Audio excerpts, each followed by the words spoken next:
we make an emotional shift, let's say we go from frustration to joy, those kind of emotional shifts, about 1,400 biochemical changes instantly go off in the body. Now, if you think about the course of one day, all the emotions that we feel, the highs and the lows, and the myriad of emotional textures that occur through our perceptions during a day, you can see that emotions are creating lots and lots of changes in our physiology. So it makes a lot of sense to start paying attention to the emotional diet as well as to the physical diet. That's one of the keys to better health and certainly to slowing down the aging process. Strong negative emotions just degenerate us. Positive emotional states regenerate us. Become simple math. Feel more love, more care, more appreciation, and your health's got a better chance of improving and staying that way.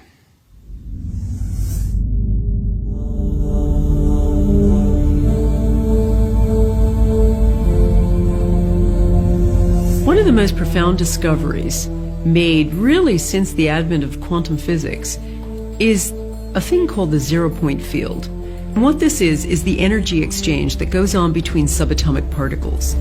All subatomic particles engage in a little energy dance. It's almost like playing a game of basketball. They send energy back and forth to each other.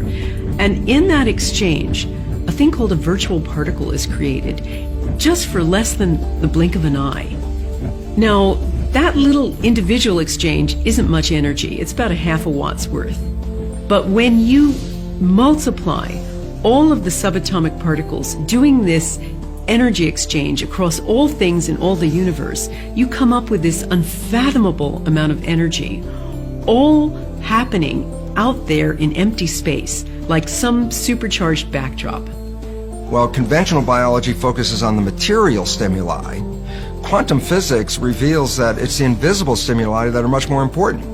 There's a simple quote by Albert Einstein that makes sense out of this, and the quote is, "The field is the sole governing agency of the particle." What Einstein meant by this very simply is the field, the invisible energy forces around us, they are the sole governing agencies of the particle. Well, the particles matter. And so quantum physics says the character of matter is ultimately determined by the field. How then is healing communicated to another person? Well, you see, there's this field. We're not in this field, we are this field. We're denser, we're lighter in between, we're denser, we're lighter in between, or some people say we're lighter when we're physical form and we're denser in between. Whatever the aspect is, we're blips in this field of energy, of light, of information. We access this field all the time. We pull information from this field all the time. Every one of us has watched a flock of birds in flight and how it changes direction. Instantly, all birds in the flock change direction. So, it seems as if a superior bird brain controls all the birds simultaneously. That only works with the help of those fields, since the fields are able to transfer with no informational loss, and above all, instantaneously, with no time delay. Walk into any great cathedral in the United States, in Europe, anywhere, that's been standing for hundreds of years or more. And what you will experience is in that cathedral is a hush of awe, reverence, quiet, and it's a palpable experience.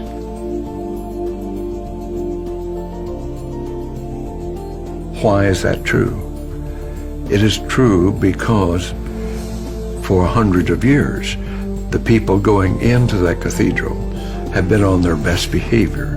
They have been in awe and worshipful and in a state of mind that the quantum emissions from the body-brain are emitted into that cathedral, absorbed into that cathedral, and fed back in later centuries to the participants coming into it. And that's why they feel a sense of hush, awe, and reverence. We're all part of this giant energy field, this zero-point field, that we're all connected, and that we're connected across the furthest reaches of the cosmos.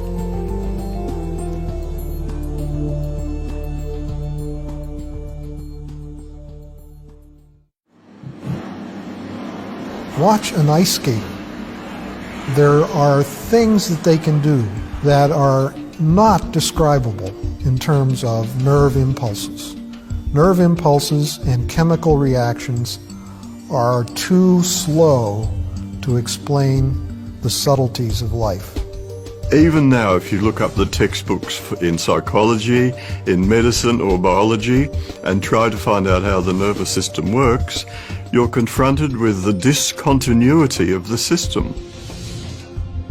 The nervous system is comprised of neuron cells that carry electrical and chemical impulses throughout the body.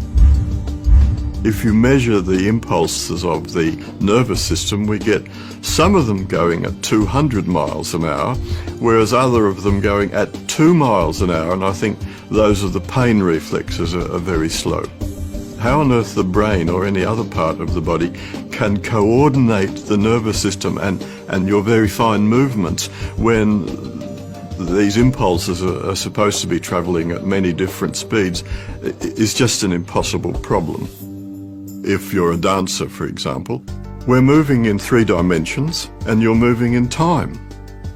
How on earth that person can coordinate all of these important dance steps is quite a mystery.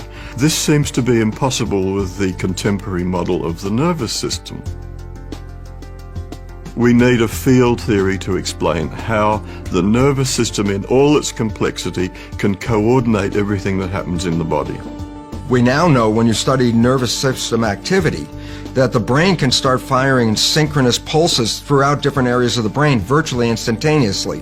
The significance of these coherence of these pulses that begin to fire when actually consciousness is functioning is when scientists looked at how fast you could coordinate all these different areas that were focusing at the same time, that the coherence of the firing was faster than the physical ability of cells to communicate from one area to the other.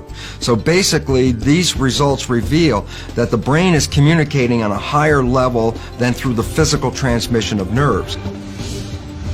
Our brains also don't work the way we were taught in school. Learning isn't here, memory isn't here, speech isn't here, this isn't there, this isn't somewhere else. These aspects are diffuse throughout our brains, and we access it from the field. So it's as if there's this bandwidth of information that we're always in tune with, although not always consciously. We're understanding that the brain doesn't have precise addresses for certain things. No one's been able to find where memory is, for instance. And Carl Pribram did some amazing studies years ago, horrible studies, where they taught rats certain runs and then began systematically destroying the rats' brains.